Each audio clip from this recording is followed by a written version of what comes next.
Kyrie, and welcome to Parsing John. Today we are in chapter 1, verse 41. Just about finished with this paragraph. Let's go ahead and get started. This is rubric everything that we're looking for as we go through the text. And let's read it aloud. Heuriske hutos proton ton adelphon ton ideon simona kai legei autoi. Heurekamen ton messian ho esten methermeneuomenon Christos. And we're only going to do 41 today, so that's as far as we're going to get. Very first word that we find in this verse is actually our verb, which is very nice. This epsilon iota here is a third person, and it is singular. Sorry, not two threes. This is heurisk, which is our present stem. And this is active and indicative, and it means finds or discovers. Hutos comes from hutos hute, hutos haute huton. This one, since it has the omicron signal right there, tells us that it is nominative, singular, masculine. This means, of course, this, and we would say one. So this one finds, or this one discovers, proton. This omicron nu here could be an accusative singular for either the masculine or the neuter. And taking a look ahead, ton, adelphon, ton, idion, it could be modifying those. However, that doesn't make very much sense. I'll put the meanings down for it. So this would be first, of course, article, ho, he, to, this is brother.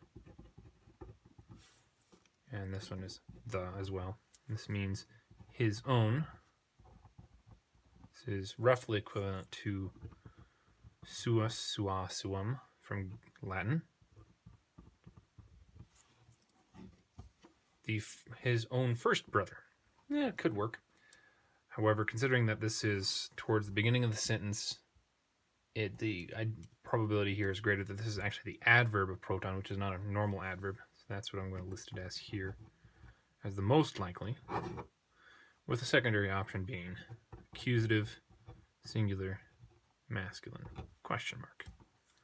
And then, of course, accusative, singular, masculine, these four. And then Simona, this alpha here is an unusual ending, but it is another accusative to tell us who specifically this entire thing is. So, see here, here, and see there. This one finds first his own brother, Simon.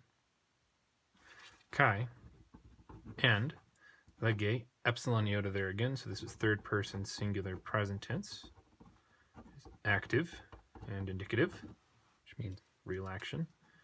He says. Autoi, the sub iota here, tells us that this is dative singular. It could be masculine or neuter. But since we've got brother, it's going to be masculine. To him. Comma, direct quote. Heurakamen. This men right here as an ending is first person plural, not singular, plural. Heurek is our, I believe, third, Heurisko, Heuresu, Heureka, or Heuresa, Heureka. So then this should actually be the fourth principal part, which makes this perfect tense. And it is active and indicative. So if this was a completed action in the past, we would expect it just to be aorist. But since it's perfect, we know that this is an action that was finished in the past but has effects on the present. This would mean we have found, probably with the idea in there that we have found and we know where he is right now. Probably. But since it doesn't say that specifically, I'm going to leave that part out. But that's what the tense indicates for me. Ton is, of course, our article again. So accusative, singular, masculine. Messian, this alpha nu here, looks like a feminine noun, but since we've got the masculine article with it, it has to be masculine as well. These two go together.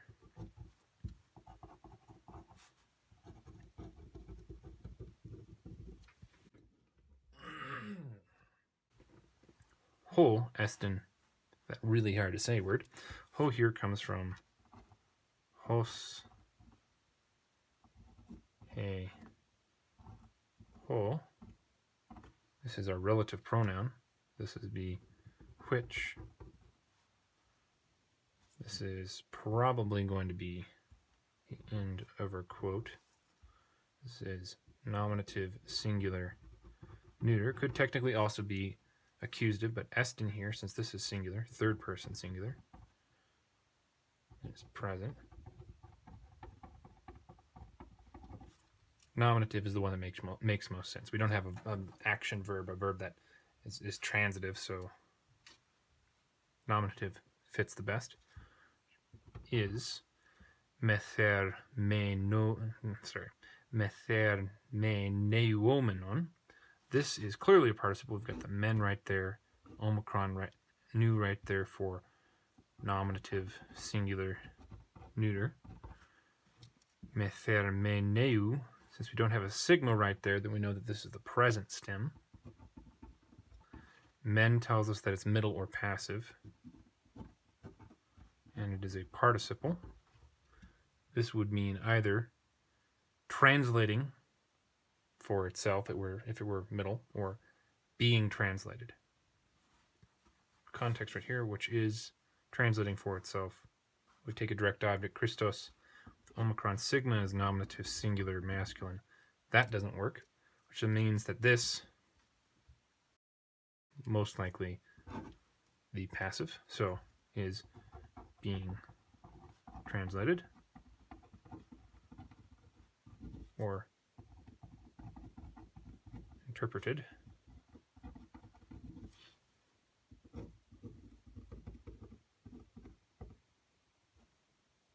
Comma. I believe that is the end of our verse.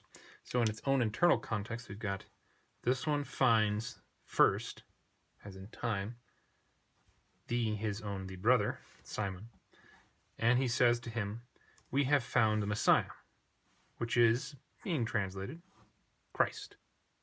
That is verse 41. Let's go ahead and take a look at it in its greater context from verse 35. Here we go. On the next day again, the John had stood, and two from his disciples, and having looked at the Jesus walking about, he said, behold the Lamb of the God. And the two disciples heard him speaking, and they followed after the Jesus. But the Jesus, having been turned, and having seen those following along with him, he says to them, what do you all seek? But those ones said to him, Rabbi, which is said, being translated, so we had it back here, teacher, where are you staying? He says to them, come, and you will see for yourselves.